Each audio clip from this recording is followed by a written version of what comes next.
Hey YouTube, it's Gilly Monster, and it has been over a year since I started my Halo 3 ODST submachine gun project.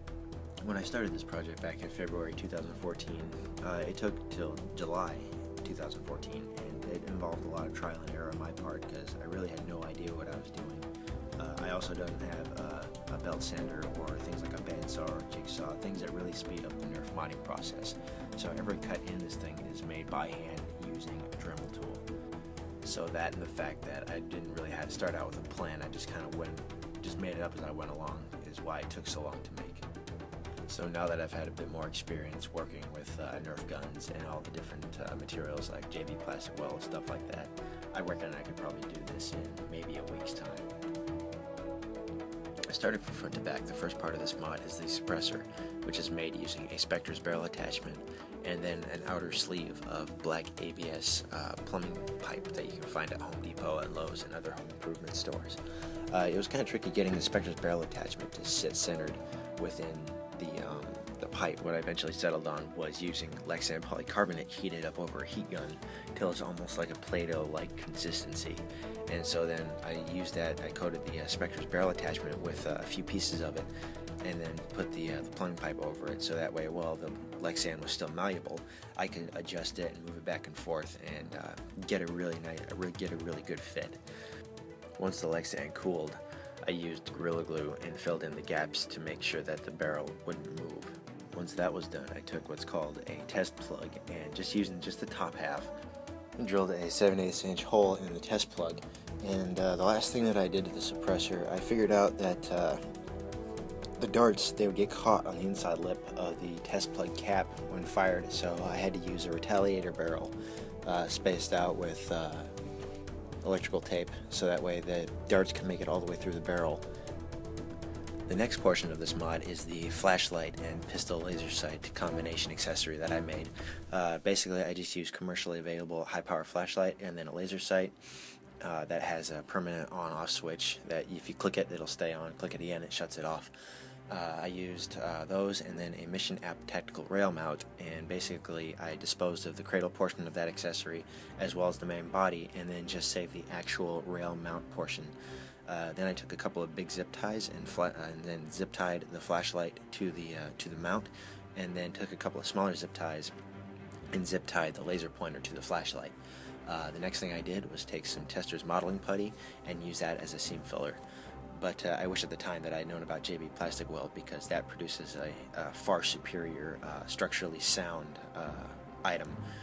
And Tester's modeling putty, it's great for seam filler, and that's literally about it. The next accessory was probably the most challenging and yet the most satisfying to make, and that was making the reflex or the red dot sight or the holographic sight. I don't quite know what this classifies as, that the gun has in the in-game model. And you can see this in my work in progress video. I initially just used the App Tactical Rail Mounts base portion with basically hollowing out the bulky front portion to make almost like a shroud.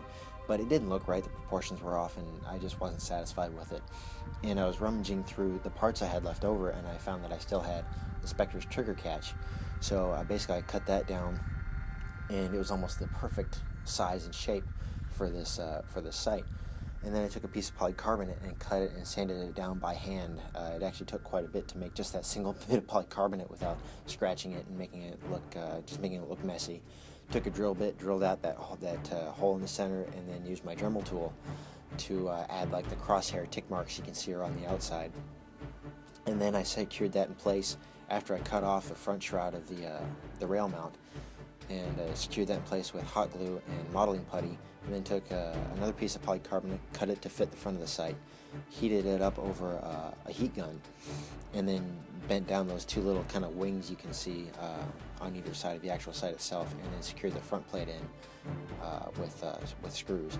The end result is, using that little keychain flashlight, it gives off just enough light to see the sight illuminated at night. During the daytime, you can't see it at all, and so it functions like an iron sight.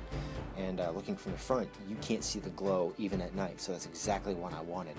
I wanted something that functioned well in low light levels to kind of give it that kind of stealthy feel. The actual main body of the SMG is a Nerf Strife, and it has several modifications. The internal modifications you can find just about anywhere on YouTube or the internet, and they're fairly straightforward. Things like taking out resistors, rewiring, all that kind of stuff. But I also cut down the front almost to the point of the flywheels, which includes shortening the barrel quite a bit, as well as trimming down the mag well almost to the point where there's nothing left except for the actual mag catch. This provides that kind of greatly minimized look that the SMG has.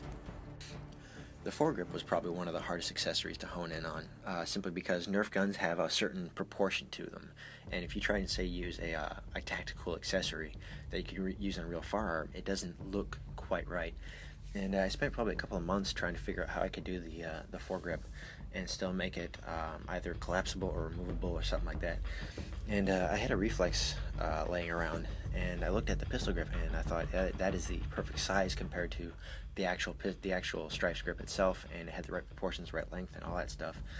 So I basically cut that off, filled in the trigger gap, and then used yet another Mission App tactical rail mount, scrapped that, and saved the functional bit. And then I use that to attach it to the actual rail system itself.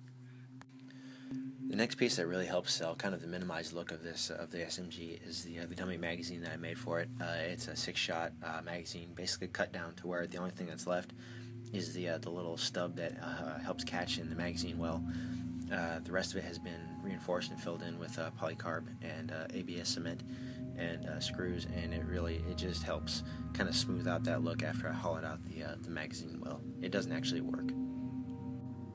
The modifications to the battery tray were more born out of curiosity than anything else, trying to figure out how could I make this modification as flexible as possible. So the end result of that is I had to take out one of the sidewalls to make room for the 3-volt Surefire batteries, increased diameter. I also had to build a dummy battery out of a toggle bolt, a nut, some wire, a little bit of solder, and then some electrical tape. I also had to hollow out the battery cover to make room, because these batteries are also a little bit taller than a normal AA. So the end result is a gun that can actually take more than one type of battery. So it makes it just a little bit more versatile in my mind.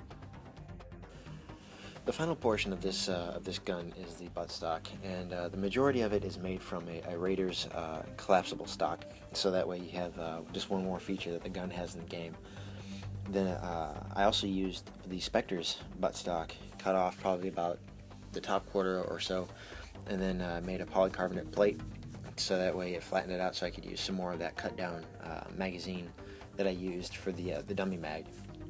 And more as an afterthought, I decided to add a little bit more just to kind of represent, I guess, the series. And I took some polycarbonate to make a nice flat surface after I had sanded out the magazine well as ridges. And then I decided to paint the Odst Crest, which is actually pretty challenging because it's maybe just a little bit bigger than the size of a quarter. And it was tough to get the level of detail in there with just kind of like the basic modeling brushes that I have. But I think overall it actually turned out really well. Suppressor, everything, all the accessories attached. There's going to be 7 darts in here, even though it's a 12-dart magazine. I just want to give you guys a demo.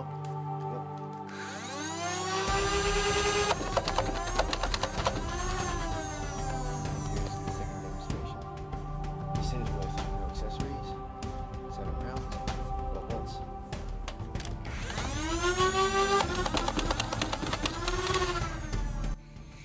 This was my first successful mod, and it turned out far better than anything I thought I would be able to do. I had a blast making it, and I had a blast making this video, and I hope you all enjoy it as much as I do. I plan on trying to grow my YouTube channel a little bit more here, but I don't have a whole lot of time, so I don't have a schedule for videos. But for those of you who have, thank you so much for sticking with me.